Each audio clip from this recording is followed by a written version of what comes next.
Good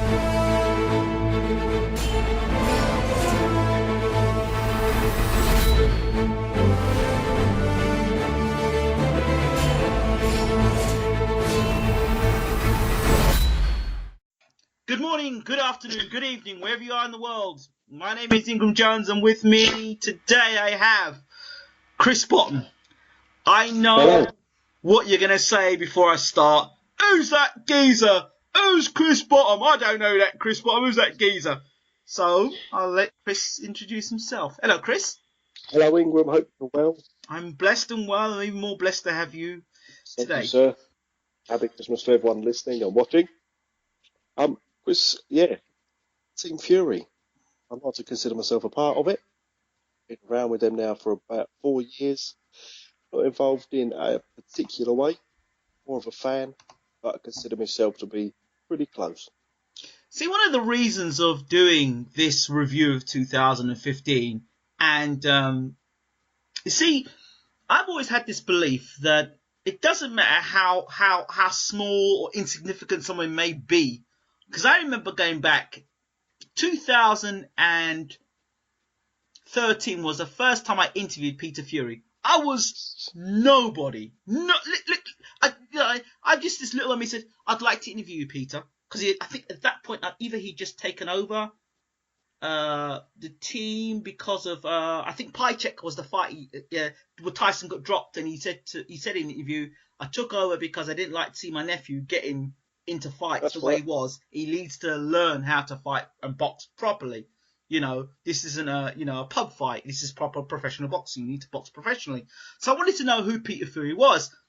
And the fact that he gave me that opportunity to interview him, when he could have said, oh, you know what, who are you? I don't know you. You're not BBC, ITV, Channel 4 and all the rest of it. He didn't say that. He said, open door policy.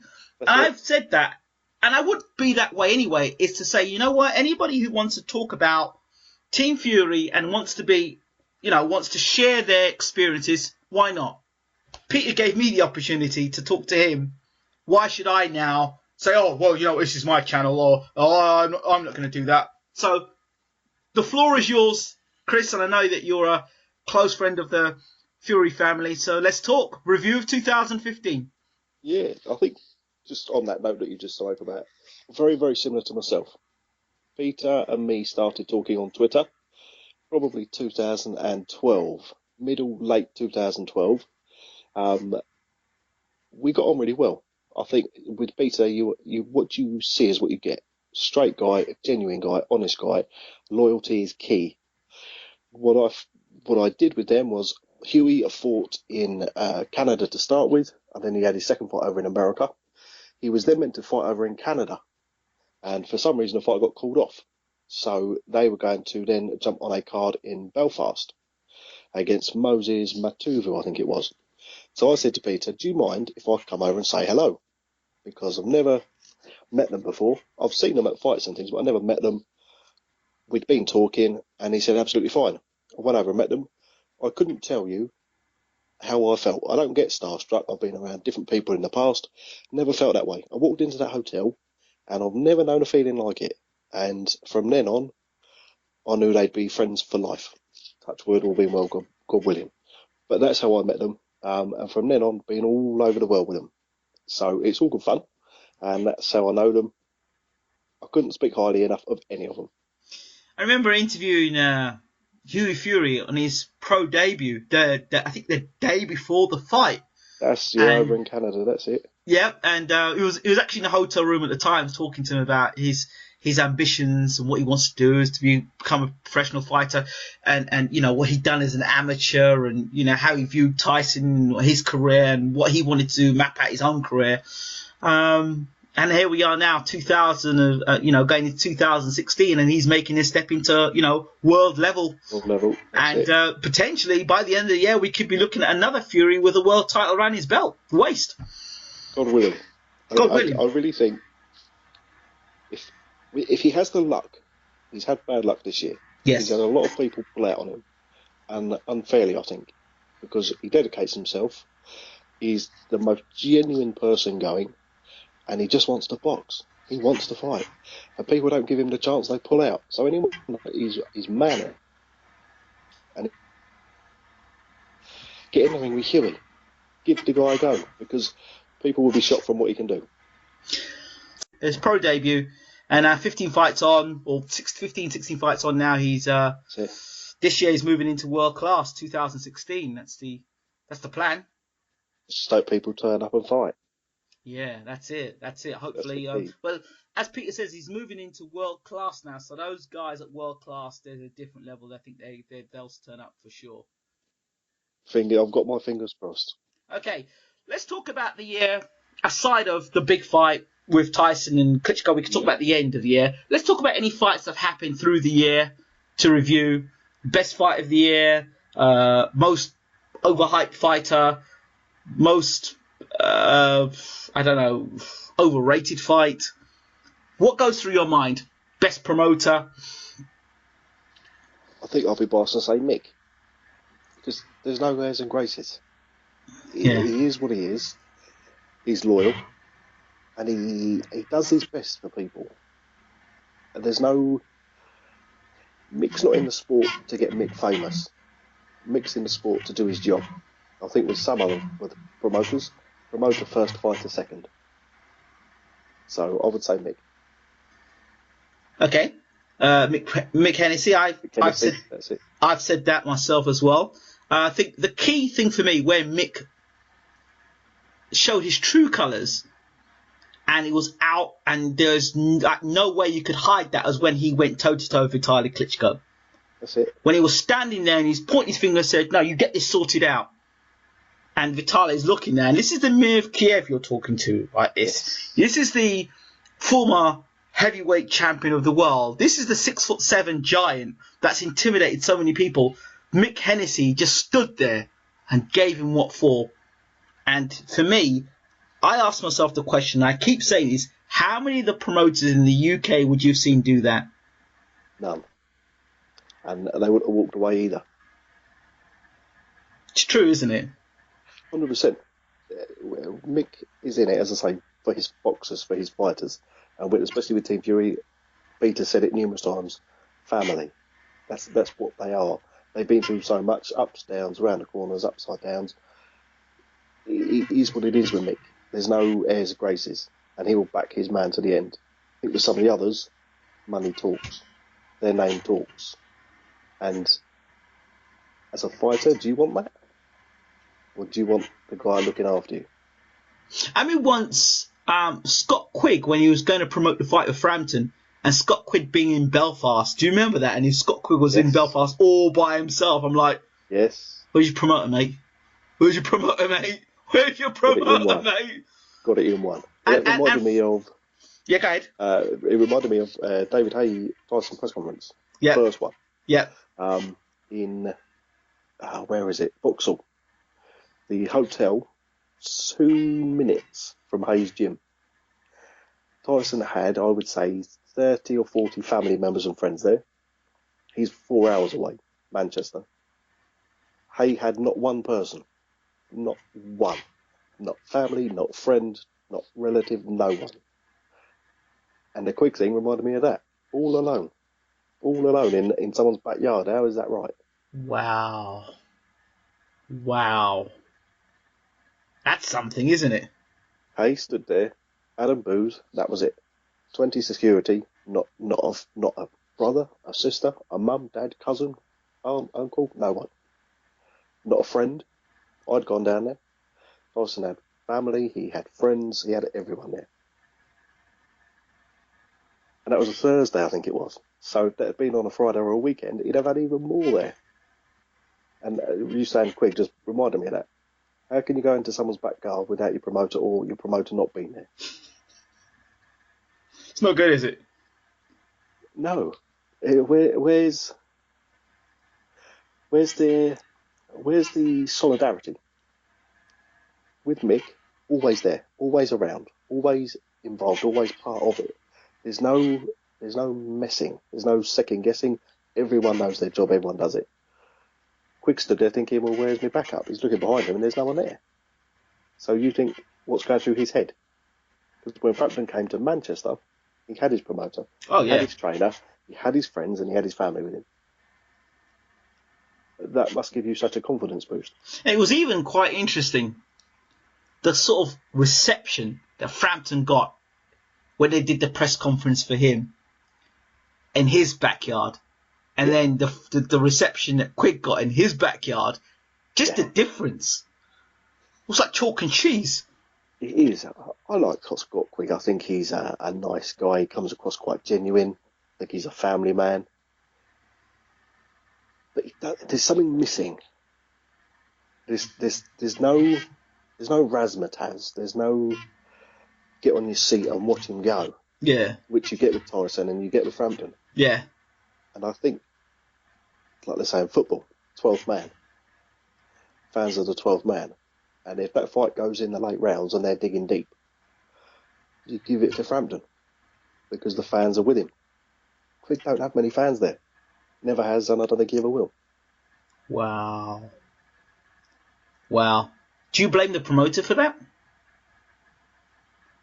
I don't know. I think with people, they have it or they don't have it. Tyson is a promoter's dream, for instance. You wind him up and let him go. He's just got it. If you speak to his dad, John, he's just got it. Peter, they just have something about him. You want to click the video and you want to watch. If you do an interview with Scott Quigg, do you want to watch? Do you get home from work thinking, I've got to see that before I go to bed, or I've got to see that before I go out again? I don't know if you do. But is that Eddie's fault for not promoting him? Is that Scott's fault for not having that razzmatazz? Who knows? I think anyone on Matchroom at the minute is way behind AJ in the priority list. I think, who's the kid? I'm trying to think of his name now. Fought Billy Joe Saunders and lost Ryder. And even Ricky Burns. They take a loss and they disappear. When was the last time you heard of Ricky Burns in a fight, or been promoted for a fight, or been talked about for a fight? Everything is AJ. How do you feel if you're on a Matchroom stable? Yes, you get the sky hype, but you get the backing that sometimes you deserve or you need. I think Ryder's now fighting Kaminsky. Good luck to him. I think Nick Blackwell is the one to give Billy Joe a real test. I think Eubank Jr., I don't think that fight will happen. Don't you? Don't think so. I don't think Eubank wants it. I think he'll go and try and chase Billy Joe. Billy Joe don't give him the chance, if I'm honest. Who do you think wins the rematch if they fight? Billy Joe, without question. I was at that fight. Billy Joe controlled it for 6 rounds. And for some reason, decided for the last 6, he'd have a tear-up. He didn't need to. If he'd have carried on boxing as he would have done it, it would have been a wide points decision like Tyson Klitschko. But he had a scrap, and even with the scrap, he beat him. So, it's not a contest. I don't think Adam Booth will make that much difference either. Well, I don't think he listens. When he was being promoted by Mick, I've seen him a lot. The dad is too much of an influence. The dad is his own man, and Eubank Jr. is his dad's man. He's not his own man. And that's a mistake. You've got to be yourself. Everything is an act. And he don't listen. I've been around him. He doesn't listen. He believes his hype. He believes he's better than he is. Take the rematch and get beat again. Suit me. Him versus Jacobs. Jacobs, I genuinely don't think he's as good as he thinks he is, Eubank Jr. I think if his name was John Smith and his dad weren't Chris Eubank Sr., he wouldn't have a lot going for him. That's what I've said, and people just ignore what I say. They could ignore me, but it's all right. But when we were talking in 2013 yes, about Tyson Fury, world champion, we was vilified. He was world champion. That's true. So while we're at it, Exactly. let's talk about those comments across social media, because I know you're a big man on social media. Yeah. What do you see on social media from your eyes? I have always maintained Tyson says what Tyson wants to say, and you won't change it. What he puts up with is disgusting. What I have noticed since the build up to the Klitschko fight and in the subsequent month or so, there's a lot more positive stuff. For the last, I mean, when I started with Peter Fury talking and getting to know them and being more involved with them than just a fan on Twitter or Facebook, you had the David Price thing. Oh yeah. Some of the things he took over that were disgusting. You've then had the AJ thing, again, disgusting. And I maintain a lot of it is born out of that he's a traveller. I think there's a lot of prejudice, and wrongly so, because I would rather spend my time with the Fury family than almost anyone else on the planet because of how genuine and nice they are. Well, I think we've both had it. We've had it. There's other people on Twitter that have had it. We've all had comments directed at us for sticking up. So it's not just that Tyson, it's not just at Peter, Huey, or any of them. It's anyone that is associated, either as part of a team or as a fan, anyone that is in the firing line. And I think that's where social media is bad. It's good in a lot of ways, but it gives idiots a voice.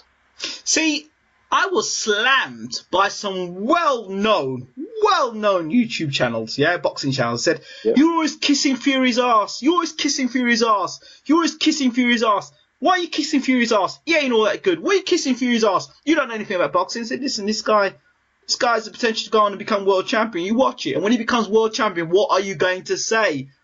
Those same people, when he won the world championship, Fury's world champion! Fury's world champion! We knew it all along. I thought, all right. Hold on a minute. Yeah, Hold on go a back minute. 2 years. The same people who were slamming me, I said, you know what? I did a video, it was on Manny Pacquiao, all Manny Pacquiao's hand speed. I said, all those punches Manny Pacquiao's throwing, Mayweather's not going to be able to get hit by it. So what you're seeing there is exhibition. Yes. It's not going to work in a fight. Because Yes. who's he fighting? Is Mayweather just going to stand in front and say, yes, Manny, hit me with 1,000 punches in the face? Of course. No, it's not going to happen. Move. Yeah, he's going to hit me in the Pads move. don't punch back. Exactly. And all these fans are going, oh, man, he looks so brilliant. Look at his hand speed. He looks so great. And I was mocking him, going, I said, well, what does that prove? It doesn't prove anything. And then when it happens, Mayweather ran all night long. I'm like, what? Yeah. The thing with social media is everyone has a voice. Yes. The trouble is, some people let the voice run away. They don't get it. I think social media is a good tool for following what you want to follow, Yes. talking to who you want to talk to, Yes. and being involved with what you want to be involved in. But there's other people that go way over the top. I know when you did the video on the night of the day Hay pulled out of the first fight. Yep. You did the video. Yes. And some of the comments you had from that, and some of the comments I had, because I went a bit mad about it, because I'm thinking of what they'd put into it. Yes. Going away from your young family, spending the money they spent on the camp and the sparring and the preparation to go through that, I think is pure wrong. And I got carried away. I think the video you did was excellent because it was blunt. There's no sugarcoating with yourself, which is why I like you. And what we had back from that from certain people, especially a couple of Hay fans in particular, can't remember their names, who they are now, but they stick out. And some of the things they say or wish on you is plain wrong. It is, isn't it? But I remember, I'll tell you what was really funny. I did the video and somebody said, it has been reported from some sources that David Hay deliberately cut himself. I said, listen to me. As far as I'm concerned, I will not be surprised if Adam Booth slit him over the eye. Absolutely. And I would not be surprised if he got chinned in sparring by Wilder and got knocked out in sparring. And Yeah. I would not be surprised if this fight does not happen. Now, Yes. in an interview, I'm not saying where this interview was, but in this interview, I was considered a conspiracy theorist and full of crap. Not saying where the interview was, right? By Adam Booth. Conspiracy theorist. And some people are saying that you said, somebody is saying that you may have cut David over the eye. I said it as a jokingly thing. I said, tongue in cheek. Yeah, tongue in cheek. That was played out. But some people are full of it. I said, this fight will not go ahead. Mark my words, this fight doesn't happen. Fight gets re-signed. Oh, I told you, it's going to happen. Up to this day, we're still waiting for Hay versus Fury. I don't like the guy. I'll tell you what, when at that same press conference that I spoke about a couple of minutes ago, at the Tyson press conference at the hotel, I was stood with Peter and Mick. Yeah. And he came up and said hello and thanked them for the press conference. Yeah. A handshake like a wet lettuce. Not a man handshake. Took me by surprise because I thought, you ain't all that. Credit to him, he's been a world champion. And credit to him for winning the fights he's won. But no credit for how he treated the Fury family. Do you think that will stick with your think? Do you think the Toegate, the way that he pulled out of fights, his performance against Vladimir Klitschko, are the fans that forgiving? Some will be. Some will, as we know from the comments we had, some will queue around the block to get his signature again. Pay 20 quid for the go. Oh, like he used to do at his gym where he gets the signed autographs up. People will queue for that because he is David Hay. I think people that like boxing, who know boxing, and people that have had money cost from him pulling out of hotels, tickets, planes, and the works. Yes. He's tarnished himself. I think the thing that stuck out for me, and I give anyone a chance, I think the thing that stuck out for me for him was when he signed to take the rematch after the whole eye issue and then pulled out with the shoulder injury. He said, and he stated, the shoulder injury happened in the same sparring session as the eye injury. So why are you signing for a rematch if you know already your shoulder is dud? Now, here's me add this to you. Now, remember we had the hand injury?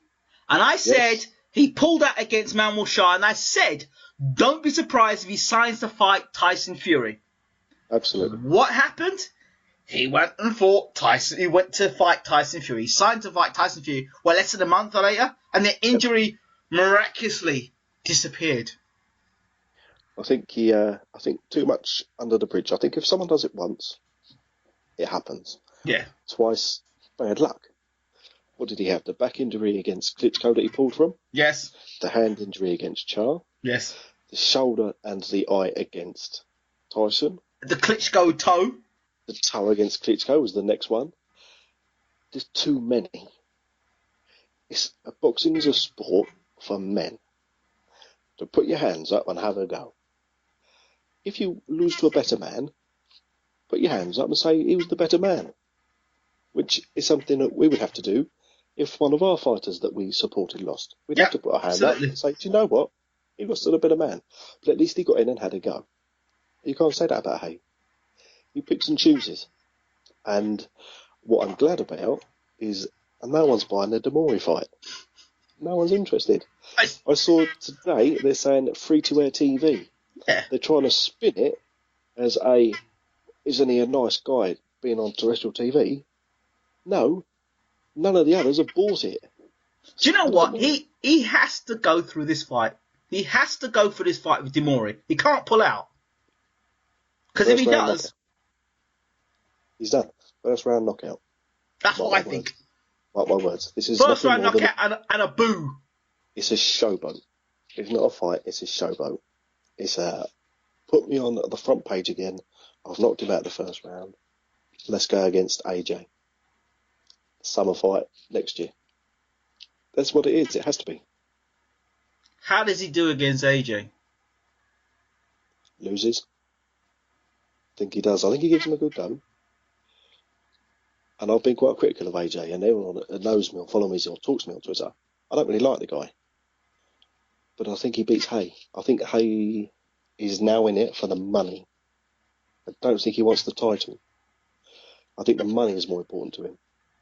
And I think when the money's more important, you don't want to take a risk and you don't want to get hurt. So you don't go that extra mile. Could be wrong, but I don't think I am. Speed and power. Speed will cause anyone problems because he's quick. Oh, he was quick. But to come inside, does he want to take the chance and come inside? Because if you come inside on AJ, he'll put you out. Do you keep him long? Dillian might get involved in a tear-up and had AJ rocked. But to AJ's credit, and I will credit the guy because he surprised me because I thought he would lose. If Hay comes inside, AJ will win.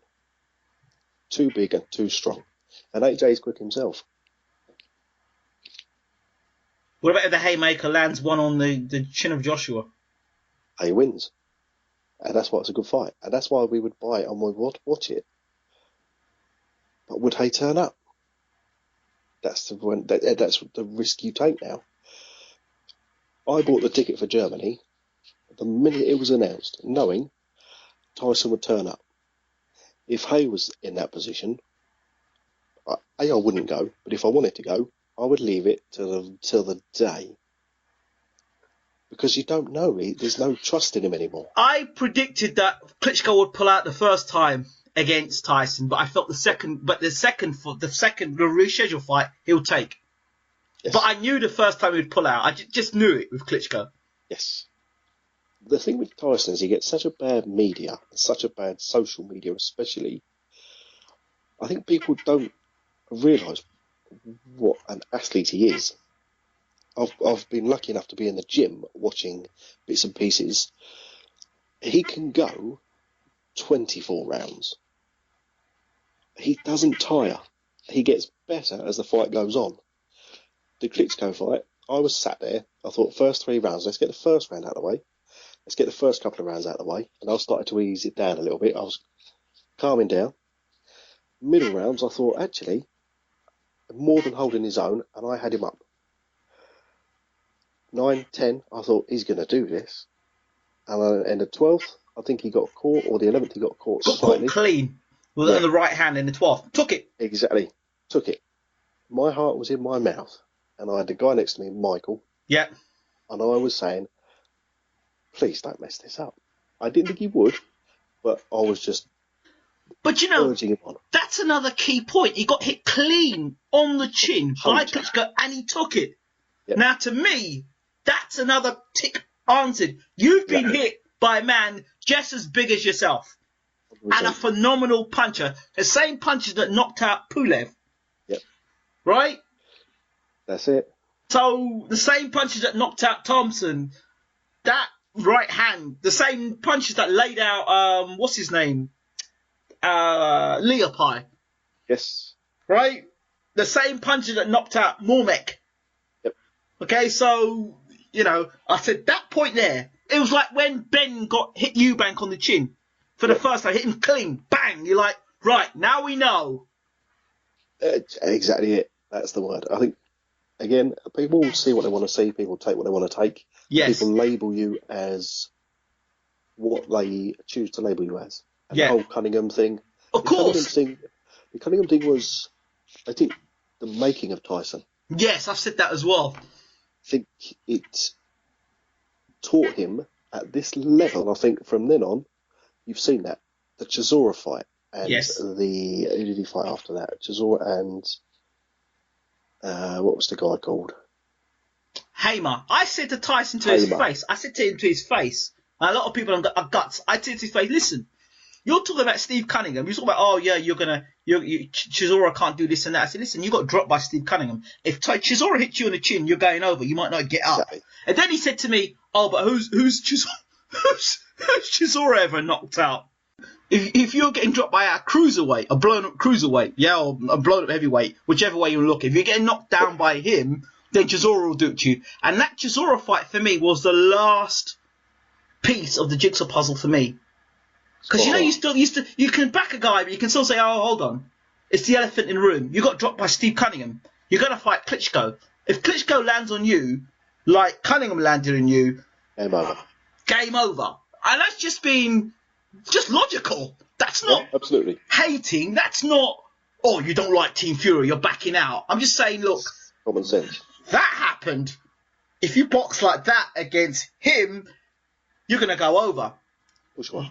But then I also said in my preview, I said George Foreman, Ernie Shavers, both hit Muhammad Ali flush, and he didn't go over. Henry Cooper hit Ali, and he went over. Yep. So. But that's why we love boxing. Exactly. Unpredictable. Anything happens. I think, as I was saying, with the Chisora and the Hamer fight, you saw the benefit from the Cunningham fight. Yes. He could have finished those fights at any point, but he didn't. Kept it long, kept the jab going, kept it safe, and he ground down to the birth of their shoes.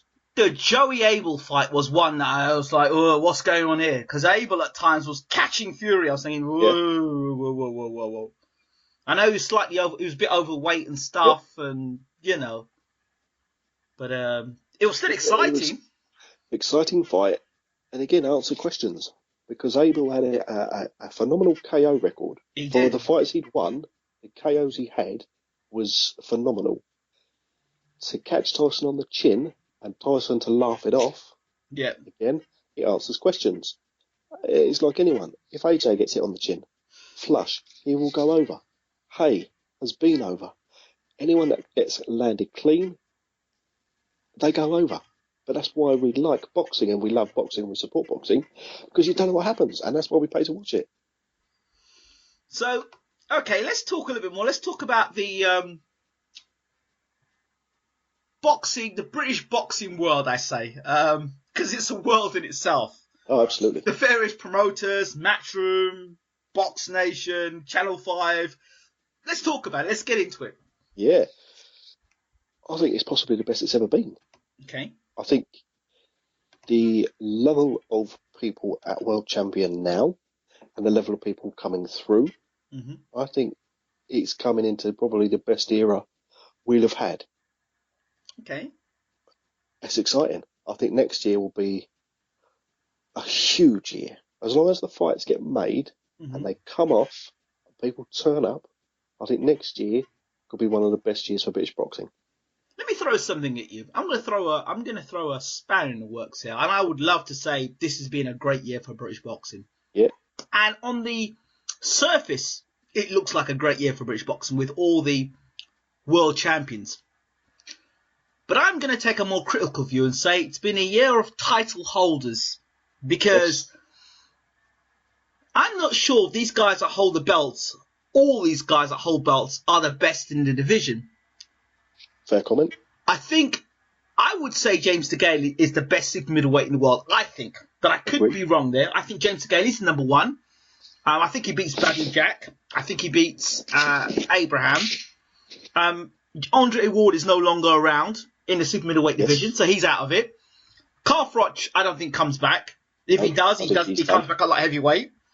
So who else? George Groves, I've never thought was world class. I thought he was rushed in his fight against Carl Froch.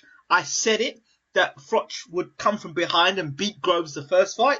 I said he'd do it in the second fight. And so then, who is there for James DeGale? He just beat Bute in a very good fight. Good fight, good win. Who in their first defense, you've just beat Andre Durrell, who's ranked one of the best super middles in the Yep. world. Then after from Andre Durrell, you go straight and fight Lucien Boutte in his backyard. Yep. Now, to me, that's a great performance. So Yep. that's one. I mean, so De Gale, I would say yes, world champion and has got proven credentials. So he's Yep. one. Fury, we don't even have the discussion about. He Yep. just beat the The legitimate, man. for as far as I'm concerned, undisputed heavyweight champion of Yep. the world. So there is he's done that. So then when you start going down the list, let's talk about Anthony Crolla. Anthony Crolla won the world title and he came back from, let's say, Horrible situation. absolutely, and Horrible. became world champion. So that, kudos. Yep. But that's where the kudos kind of ends for me. Because then we're going to start talking about, well, there was another guy who fought in the lightweight division recently. Barroso, was it? That just chinned Yes. Kevin Mitchell. Yes. Now, And looked good doing it. Eddie Hearn was asked, what do you think of Barroso versus Crolla? Eddie Hearn started laughing. And that nervous laugh he does. Yes. Do you really want to see Crolla versus Barroso? No. So this is where we're talking about world boxing, and we're talking about the world lightweight champion. Are you a title holder, or are you a champion? Would I like to see it? No. Why don't you want to see it? Because you know. Because I like Crolla. You like Crolla. And I want to see him stay world champion. Of course. However, I think Crolla would take it. Of course. Because he's a boxing man. Of course. And I think that is all credit to him. But I'd fast to see him fight Ricky Burns. Yes. Good fight. Easy to make. And both would agree to it. I'd fast to see him see that fight. But that doesn't mean he's the best lightweight in the division. That's the trouble. The trouble you have, too many belts. Far too many belts. And we've all said it, and we've all said it for a long, long time. Yep. Too many belts. And people will hold belts. Wilder. Deontay Wilder. He is classed as a world champion.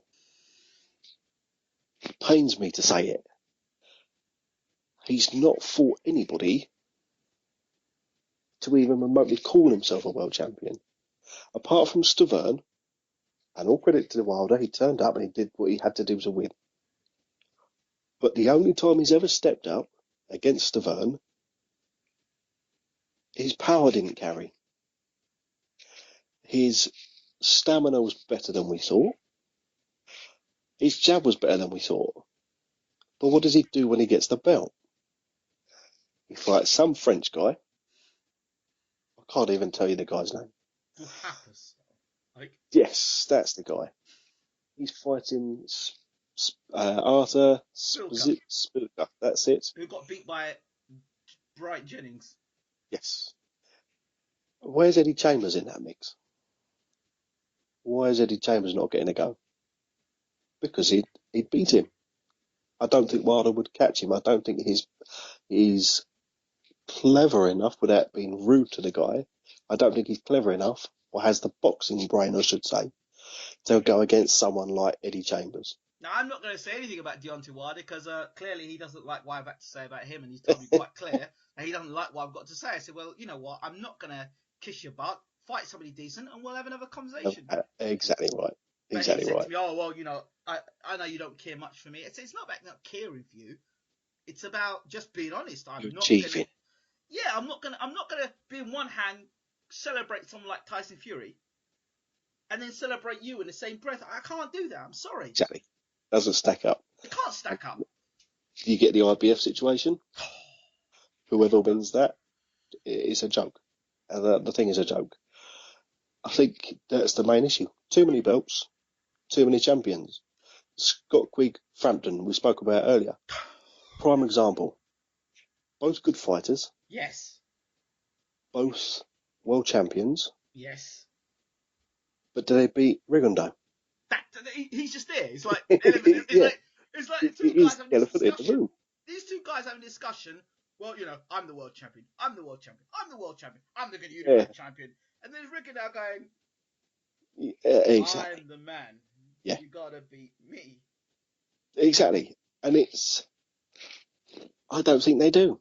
I think Frampton gives him a better fight because I think Frampton can get involved in a tear up with him. Yep. I think Quigg's way is to outbox, and you won't outbox him. But do either of them take that fight? Well, Frampton said himself, I regard Rigondeaux as the number one in the division. When he says that says it all, doesn't it? 100%, 100%. I think this year's been a good on a personal note because the two fighters I've always liked. Yes. Billy Joe Saunders, yes, Tyson Fury. Yes. And both have ended as world champions. But even there, Billy Joe Saunders, with all the credit in the world, and I love Billy. Yep. Now, Andy Lee, that fight of Andy Lee, I won't disrespect Saunders here, but I will say that his trainer, Lee's trainer, lost him that fight, in my opinion. Absolutely. Lee, when you're a world champion and you got a guy for the first time moving into world class and you're supposedly a world champion, there's a certain welcome you meant to give them. There's a certain, here you are, hold this, this is what you get when you step up to world class. Yes. I didn't see that from Andy Lee. I saw this as, you know what? Me and you are level. We're on the same level playing field. I had said exactly the same. They went into that fight as equals. Yeah, it's I'm the world champion. I'm going to put this on you, left hand on you, or this right hand on you, as soon as possible. I'm not even going to let you get into any sort of rhythm. But it seemed from Adam Booth, it's like, okay, Andy, just let him do what he's doing. We're gonna, we'll go after him late in the fight, but just for now, let him do what he's doing. But I thought, you know what?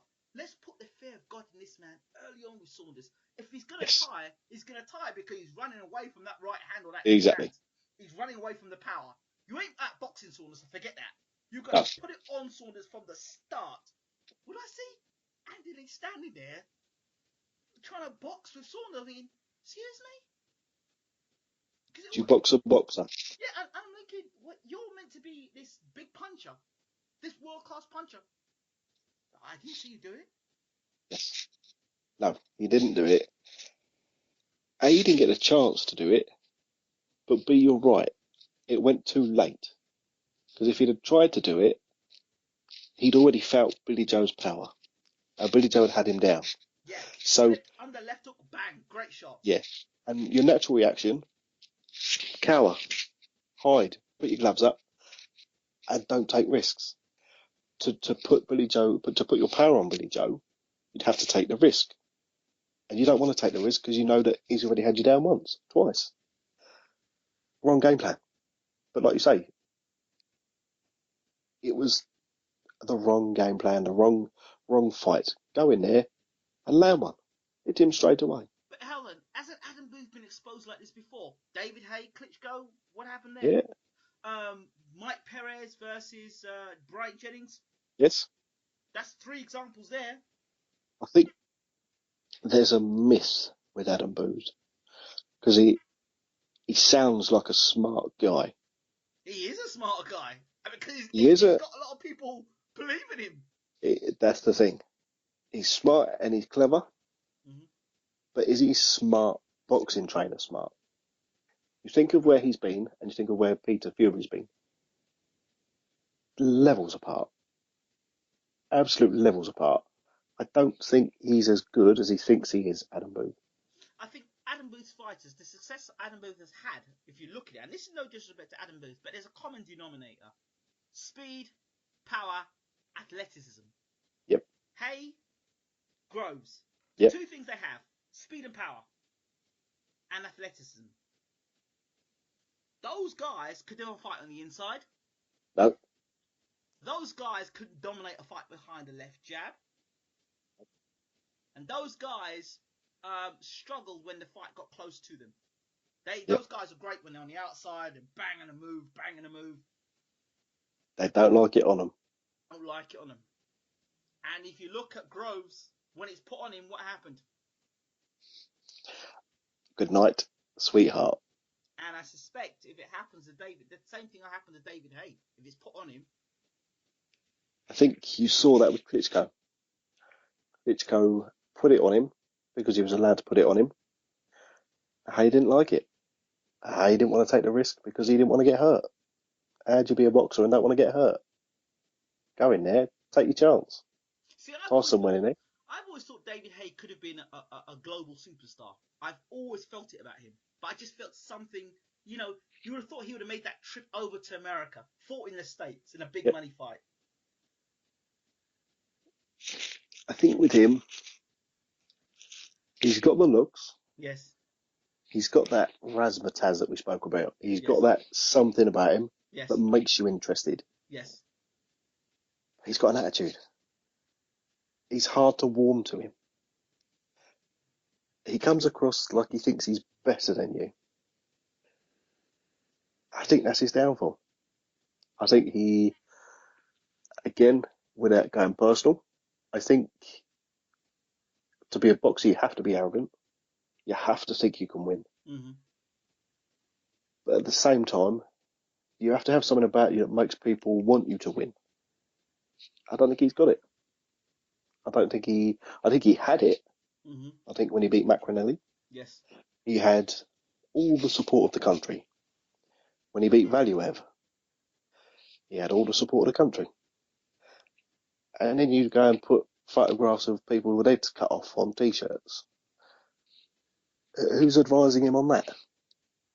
Adam Boone's his manager. So between them, they get that messed up. And you have the little brawl with Chisora at a press conference. And the things that Tyson says and gets vilified for, any worse than putting someone with their head cut off on a T-shirt. But hold on, this was the same David Haye that talks about the gang rape. Yes. Remember? Yes. Not in the papers. And we're on the subject of the papers. The guy that wrote that story, Oliver Holt. Yes. Classes. Yes. Muhammad Ali. Yes. And Mike Tyson. Yes. As two of his all-time favourite sports stars. Right. Okay. Mike Tyson, rightly or wrongly, yes, is a convicted rapist. Right. Okay. Right. Muhammad Ali, greatest boxer of all time. Yes. But is he whiter than white? No. Exactly. Now, how do you have your two of your favourite sports stars of all time as that, yet perceive what Tyson does or says when you've twisted it as wrong? And that's what I've always maintained. The people in the media have agendas. And they'll have an agenda against Tyson. They might get one against AJ. People on social media take what they read as verbatim. They take what Tyson says as 100% serious and meant it. Give the guy a chance, meet him, say hello to him, and then judge him. The same with Haye. I talk about Haye because I've met him. So I judge him on what I've met. And when I met him, he surrounded himself with nothing but security guards, and no friends and no family, and there was no warmth to the guy.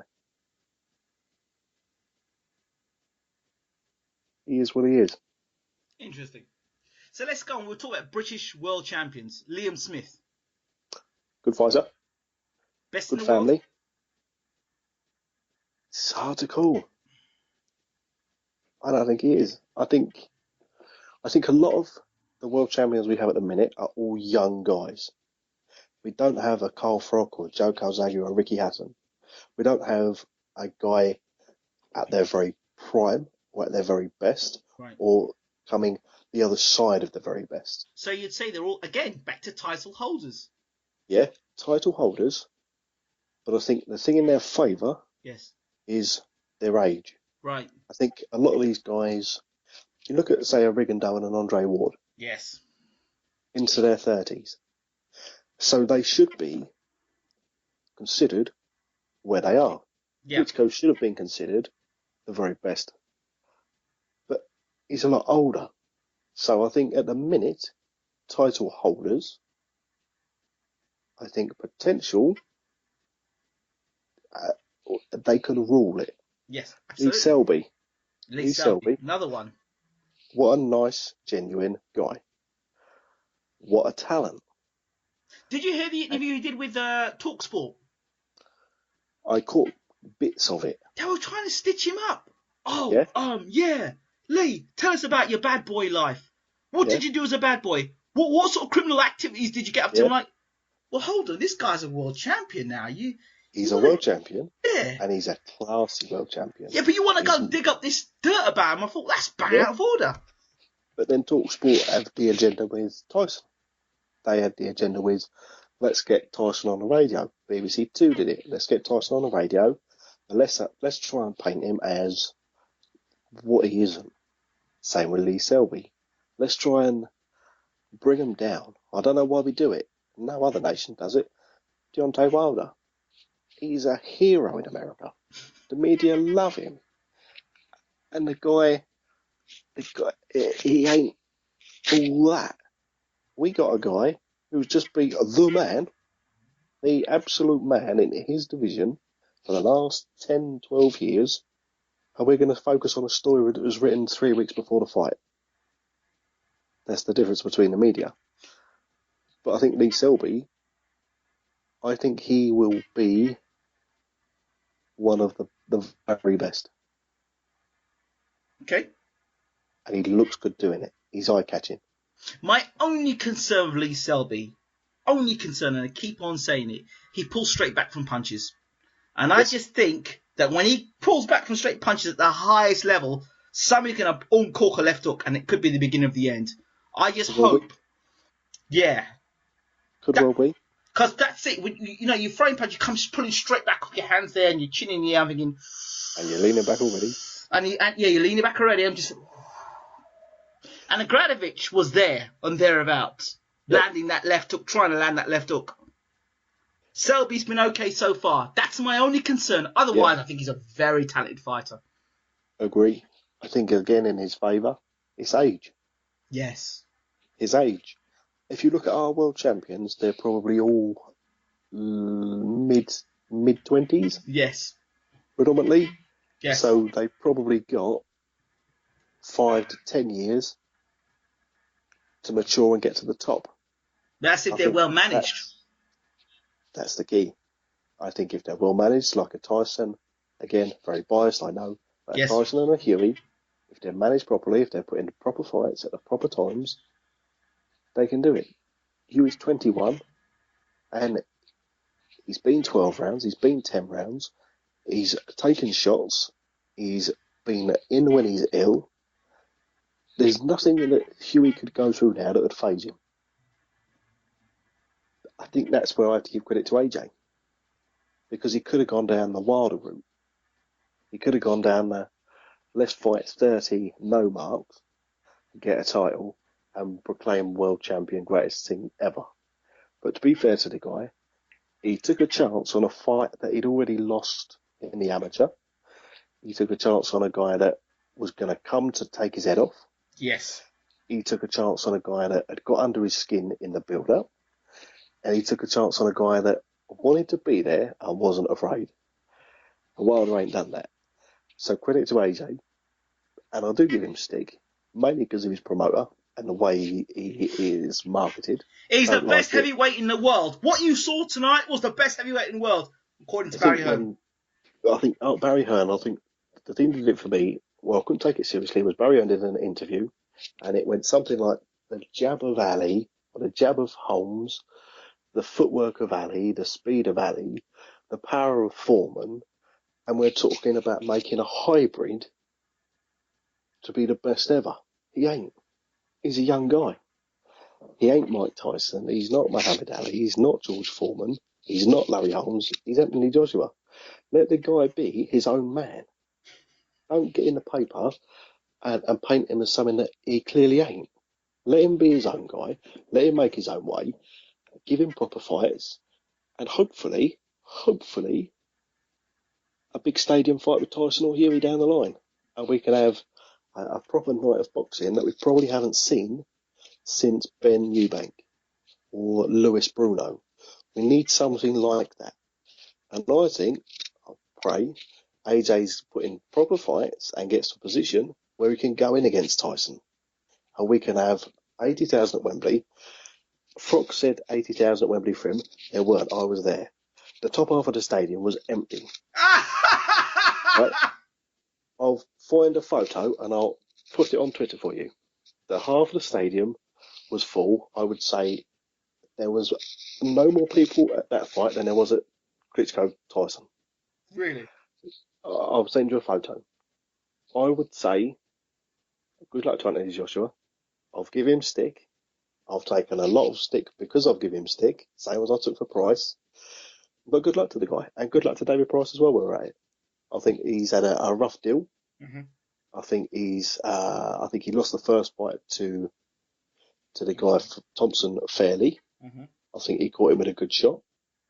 But I think to lose 2 fights almost on the bounce, competitive fights, not build back up fights, the guys who've been positive for all sorts of drugs, I think A, that's wrong. B, don't have them back in the sport, whoever they are. And C, credit to him for not making a big song and dance about it. Hope he comes back. I hope he has it goes. I think Price. I think Tommy Brooks is a good trainer. I think he's a very good trainer. I think he was making Price do some good things. But from what I hear, that Price went back to his old trainer, the amateur trainer, which I think was the problem in the first place. Yes. I got in some trouble for that, for talking about the amateur trainer, because I did an interview with him. After I did my interview with Tyson Fury, I did an interview with... He said it's walked straight through him. Right, you remember that interview?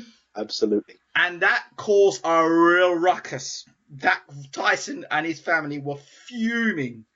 And I remember the interview. He said, see you, Pricey, you're a plumber, I'll have you. And, you know, Peter was fuming about it as well. It was one of those interviews. It was. I think he's finished. But as a person, good luck to him. I don't see who he comes back against. I see maybe a payday against Joshua. Again, if he lands, Joshua's in all sorts of trouble. But I don't think he beats him. I think AJ wins. I think Price is done. I don't see where he can go. Maybe a wilder fight somehow. But they said, I remember when they said that Klitschko was finished. He got knocked out and beaten up. Yeah. And then Manny Schultz took him over, remolded him, reconstructed him, and look, he had 10 years of dominance. Very true. I think with Price, something tells me he don't want it. There's something in him. I think, and although Thompson was obviously on something for the second fight, I think when you turn your back when it's been put on you, it says a lot, something. I think so. Why not just stand there, throw a punch and get took out? But how about the fact that, let's add some other factors. Frank Maloney. I'm not sure how good he was mentally for Price at the time. I'm not sure how much of a... I mean, Frank was fainting all over the place. And I think if you look at Frank, he is like us. He's a fan. Yes. And I think the difference between a promoter and a fan is the emotional side of it. Yeah. He's a very emotional guy. Girl, whatever today.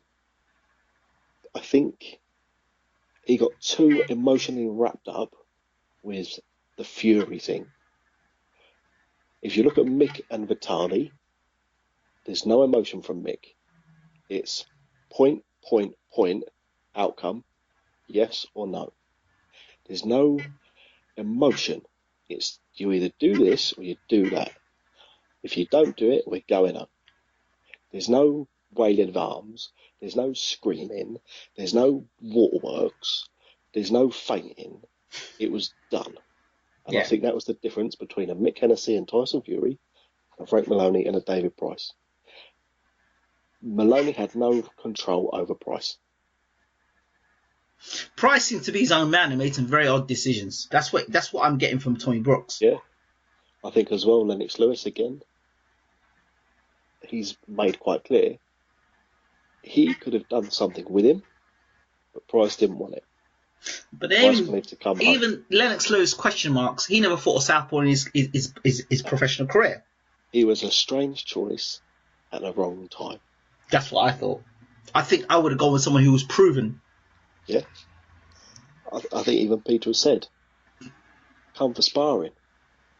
come and spar Tyson, come and spar Huey, come into the gym, not to take over as trainer, but come and see how we do it, even if it's for a day.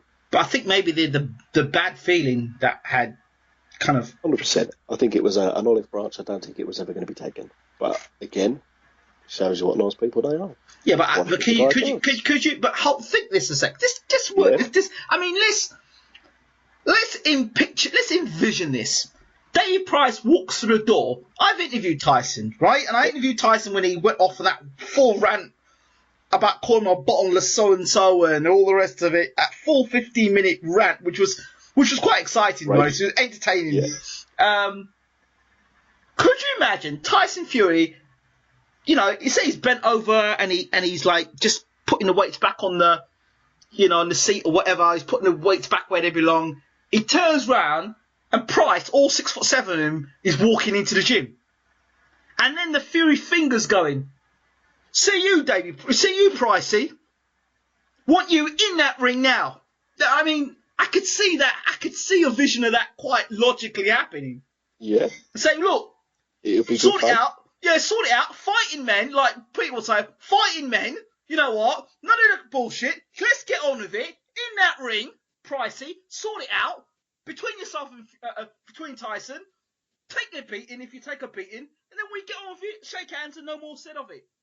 That I could see as a scenario that could happen. I couldn't imagine Peter just letting Price into the gym and saying, "Yeah, all right, Price, it's all right. We'll forget about what has happened." I think there would be some needle. I think you could say that. However, I think they're grown-ups. But that scenario would still be there, though. I mean, there'd be all that testosterone and, you know what, you said a lot about us. Let's have it. Sort it out in the ring. I says, we don't have to wait until negotiate no fight. We don't have to do it now. In a ring, sort it out. Behind closed doors. Wouldn't you want to be there, though? But, it's a shame. Because I think it would have been an interesting partnership. It is. I think if you look at, they never fought, but Tyson, he didn't take his soul, but he was so much on Price. I think they took Thompson lightly. I think they thought Thompson was an old fella. They was giving him something like 10 grand to come over here. I think Thompson even said himself he was getting paid so little, he flew over a few days before the fight because he couldn't afford the hotel to put up. Yeah. I think they took it lightly to fight Tyson. I think if you look at Chisora Tyson, the second fight, not the first fight, the second fight, he took Chisora to pieces. He broke him down to his very boots. Could have stopped him in the first couple as well. Could have, but he didn't.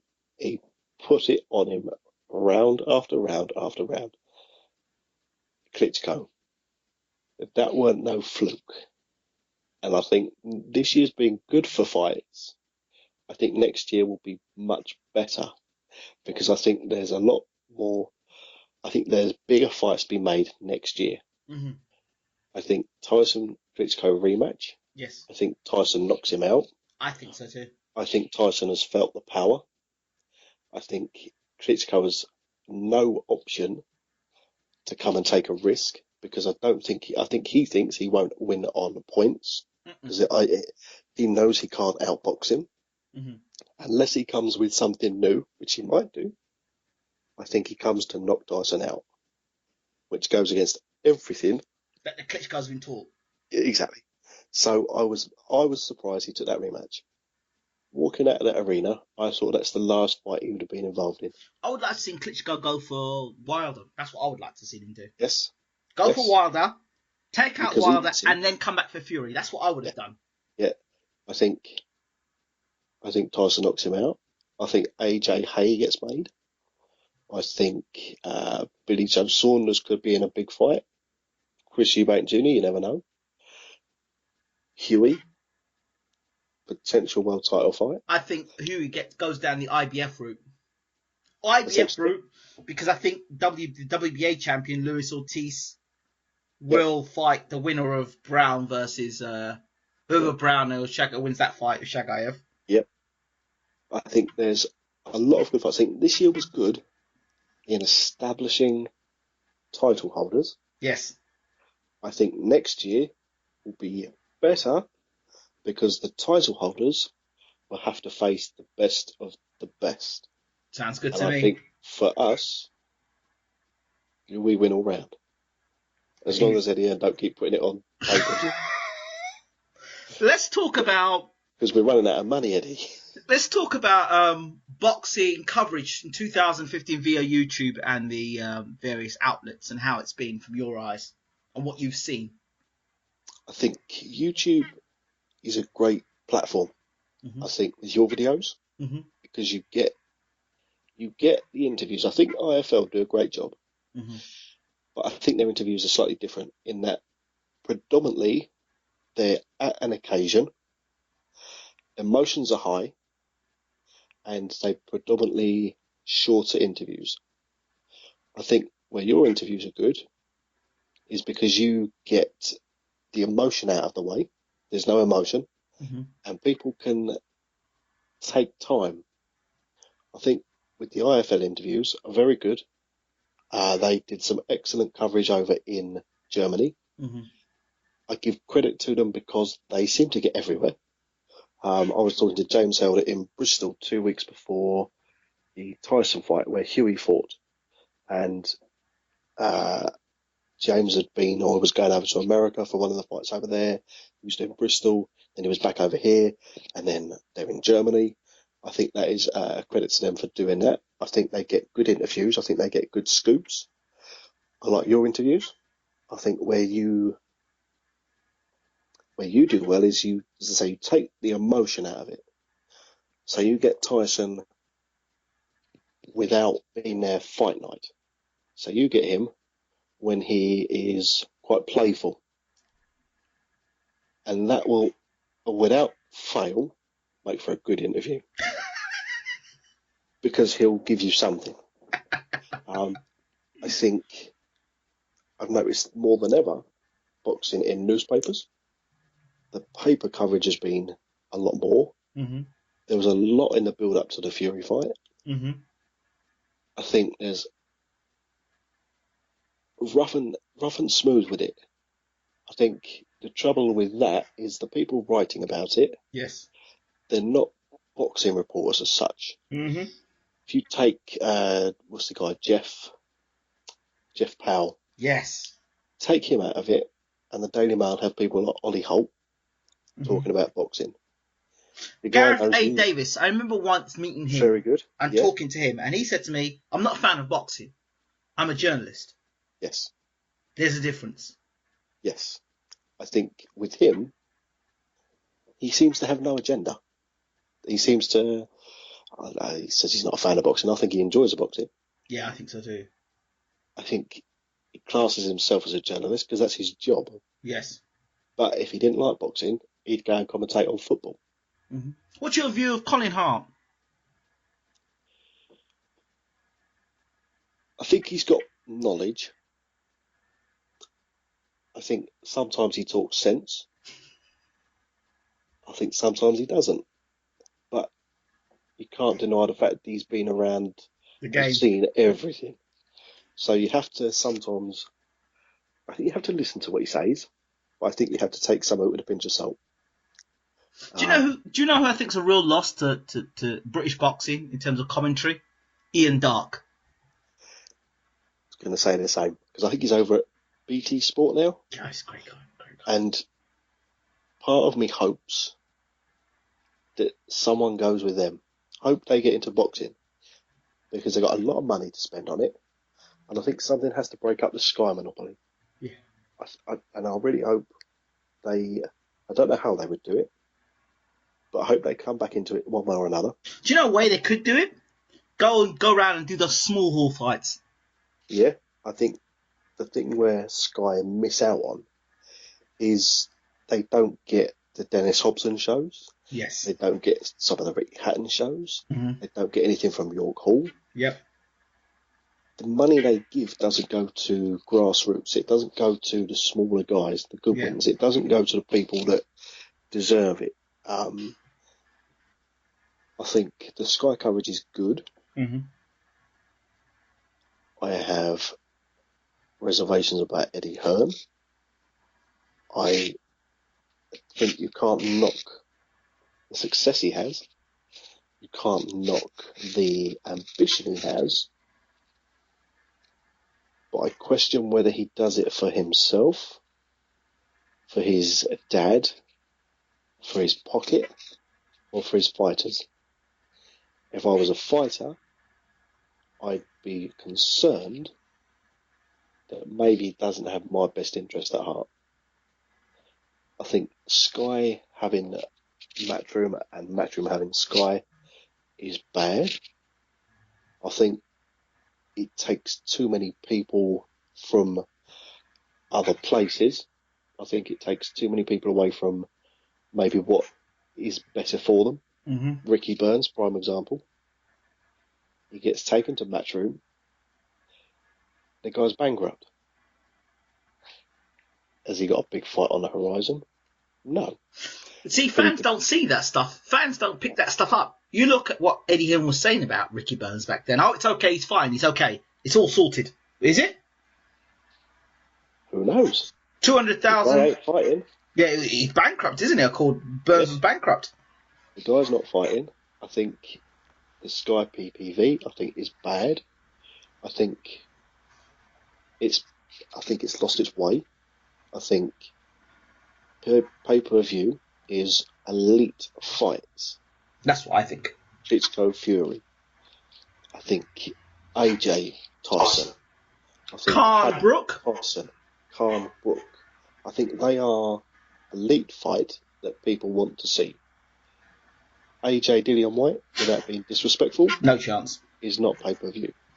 Is Kell Brook pay-per-view without Amir Khan? No.